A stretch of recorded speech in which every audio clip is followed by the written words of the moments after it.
Assalamualaikum warahmatullahi wabarakatuh, Sobat Jatim. Jumpa kembali bersama saya, Maulana Haza dalam Info Jatim edisi 5 Oktober 2024. Pada edisi kali ini, kami akan menyajikan beragam informasi dan kegiatan di lingkungan Pemprov Jawa Timur dalam sepekan. Di antaranya, peresmian Trans Jatim Koridor 5, pelepasan kontingen Jatim pada Peparnas ke-17, serta pembukaan pameran Jatim Fest 2024. Dari studio Diskominfo Jatim, inilah Info Jatim selengkapnya. Kita awali dari info pemerintahan, Sobat Jatim. Kepala Dinas Komunikasi dan Informatika Provinsi Jawa Timur, Sherlita Ratna Dewi Agustin menghadiri audiensi persiapan Jatim DigiFest 2024 di Kabupaten Tuban.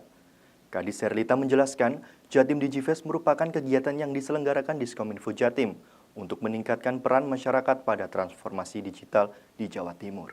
Berikut informasi selengkapnya. Kepala Dinas Komunikasi dan Informatika Provinsi Jawa Timur, Sherlita Ratna Dewi Agustin, menghadiri audiensi persiapan Jatim DigiFest. Kegiatan audiensi ini bertempat di Kabupaten Tuban pada hari Senin 30 September 2024. Kadis Sherlita menerangkan, Jatim DigiFest merupakan kegiatan yang diselenggarakan oleh Dinas Kominfo Jatim untuk meningkatkan peran masyarakat dalam transformasi digital. Kegiatan ini digelar rutin setiap 2 tahun, dan pada tahun 2024 ini, Tuban menjadi tuan rumah selama 3 hari, tanggal 22 hingga 24 Oktober 2024. Penjabat sementara Bupati Tuban, Agung Subagio, menyampaikan pihaknya siap mendukung dan terbuka untuk berkoordinasi mempersiapkan Jatim DigiFest 2024. Dari Kabupaten Tuban, Tim Info Jatim melaporkan.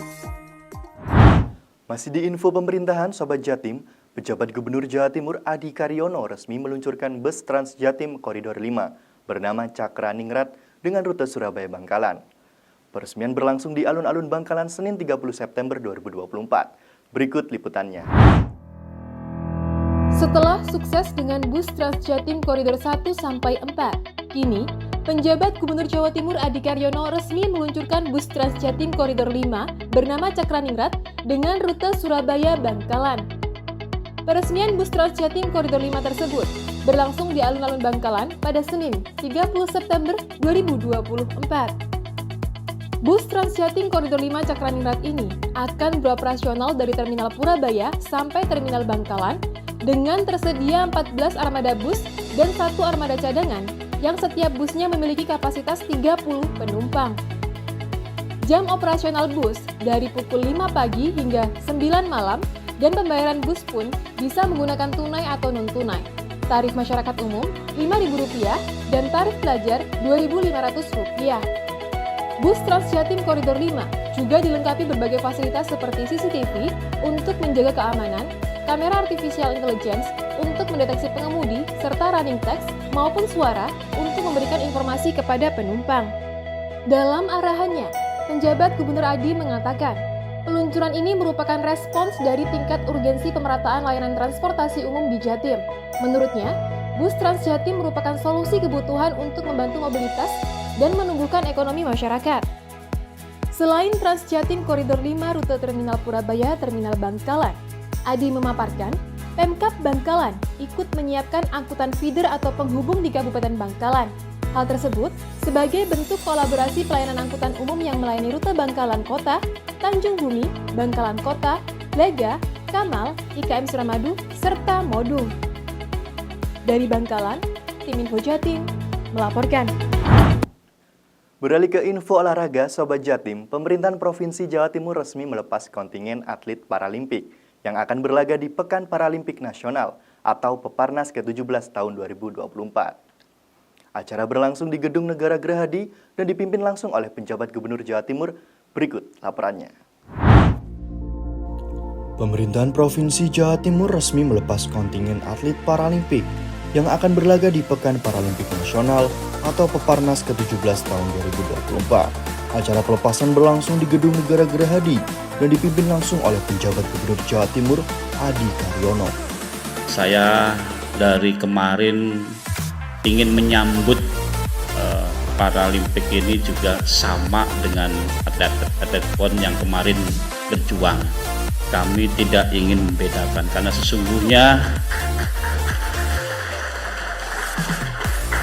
pemerintah betul-betul melaksanakan kebijakan terkait dengan disabilitas adalah prinsip kesetaraan dan juga aksesibilitas, itu utama. Kontingen yang terdiri dari 138 orang ini akan mewakili Jawa Timur dalam ajang olahraga nasional terbesar bagi penyandang disabilitas. Perlombaan ini berlangsung di Stadion Manahan Solo, Jawa Tengah pada tanggal 6-16 Oktober 2024. Dalam pidatonya, PJ Gubernur Adi Karyono menyampaikan apresiasi yang tinggi terhadap semangat dan dedikasi para atlet Paralimpik Jawa Timur. Adi Karyono menambahkan, dukungan penuh dari pemerintah bukan hanya dalam bentuk fasilitas dan pembinaan, melainkan juga melalui upaya menciptakan lingkungan yang inklusif dan ramah bagi seluruh masyarakat, termasuk penyandang disabilitas. Dari Surabaya, tim Info Jatim melaporkan. Masih di info pemerintahan Sobat Jatim, peringati hari jadi ke-79 polisi wanita atau Polwan, Polda Jawa Timur menggelar syukuran yang dilaksanakan di Gedung Mahameru, Mapolda Jatim pada hari Rabu, 2 Oktober 2024. Mengambil tema Polwan Presisi untuk mendukung percepatan transformasi ekonomi yang inklusif dan berkelanjutan menuju Indonesia Emas. Berikut informasi selengkapnya.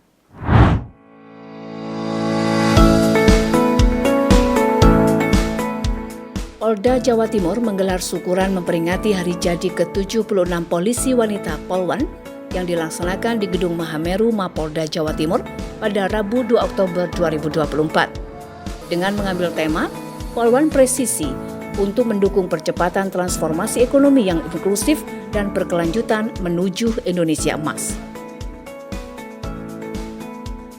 Kapolda Jawa Timur Irjen Polisi Imam Sugianto menyampaikan ucapan selamat HUT Polwan ke-76 kepada seluruh Polwan seluruh Indonesia, khususnya kepada Polwan Polda Jawa Timur, dan mengajak jajaran Polwan Polda Jawa Timur untuk terus bersemangat dalam menjalankan tugas guna melindungi dan mengayomi masyarakat.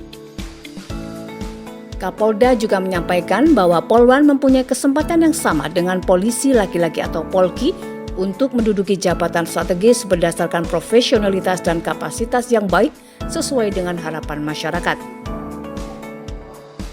Syukuran memperingati hari jadi ke-76 polisi wanita Polwan ini juga dihadiri oleh Kadis Kominfo Jatim, Serlita Ratna Dewi Agustin. Dari Surabaya, tim Info Jatim melaporkan. Sobat Jatim, Jatim Fest 2024 dibuka dengan semarak di kota Surabaya sebagai bagian dari perayaan HUT ke-79 Provinsi Jawa Timur. Acara ini dihadirkan oleh penjabat Gubernur Jawa Timur Adi Karyono yang memberikan sambutan sekaligus meresmikan pembukaan pameran tersebut. Mari kita simak liputannya. Jatim Fest 2024 resmi dibuka dengan semarak di kota Surabaya sebagai bagian dari perayaan Hari Ulang Tahun ke-79 Provinsi Jawa Timur. Acara ini dihadiri oleh penjabat Gubernur Jawa Timur Adi Karyono yang memberikan sambutan sekaligus meresmikan pembukaan pameran tersebut. Bertema Pesta Belanja, Hiburan dan Rekreasi Rakyat Jawa Timur, Jatim Fest diharapkan mampu menjadi salah satu penggerak ekonomi daerah, khususnya bagi usaha mikro, kecil, dan menengah, serta memberikan hiburan bagi masyarakat Jawa Timur. Dalam sambutannya, PJ Gubernur Jawa Timur Adi Karyono menekankan pentingnya Jatim Fest sebagai kesempatan emas bagi UMKM di Jawa Timur yang saat ini tercatat sebagai provinsi dengan jumlah UMKM terbesar di Indonesia, yakni mencapai 9,7 juta UMKM. Jatim Fest yang berlangsung dari tanggal 2 hingga 6 Oktober menjadi ajang strategi bagi UMKM untuk memperkenalkan produk unggulan mereka. Sebanyak 189 tenants dari berbagai usaha ikut serta dalam pameran ini. Beragam produk khas Jawa Timur dipamerkan, mulai dari kerajinan tangan, kuliner, hingga fashion. Dari Surabaya, tim Info Jatim melaporkan. Penjabat Gubernur Jawa Timur Adi Karyono secara resmi membuka orientasi pegawai pemerintah dengan Perjanjian Kerja atau P3K Angkatan 101 sampai 110 tahun 2024. Pemerintahan Provinsi Jawa Timur di Badan Pengembangan Sumber Daya Manusia Provinsi atau BPSDM Jatim Surabaya pada hari Kamis 3 Oktober 2024 Berikut liputannya.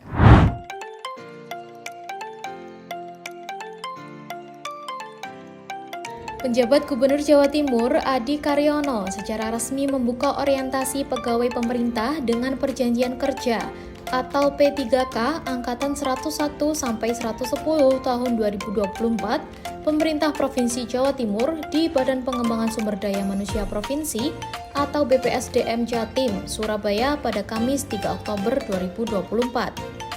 Dalam kesempatan itu, PJ Gubernur Jatim Adi Karyono menegaskan bahwa pemerintah Provinsi Jawa Timur terus mendorong adanya transformasi dan penguatan sumber daya manusia. Adi Karyono mengatakan P3K yang baru memasuki sebuah wahana dengan posisi sebagai aparatur sipil negara, maka kekuatannya berbeda, kedudukannya dan peta jabatan juga berubah, maka harus ada penyesuaian. Ia juga mengungkapkan kebanggaan atas kinerja P3K dan berharap terus berkontribusi serta menambah ilmu. Dari Surabaya, tim Info Jatim melaporkan. Sobat Jatim, demikian beragam Info Jatim edisi kali ini. Saya Maulana Haza pamit undur diri dari hadapan Anda. Sampai jumpa, salam optimis, Jatim bangkit. Wassalamualaikum warahmatullahi wabarakatuh.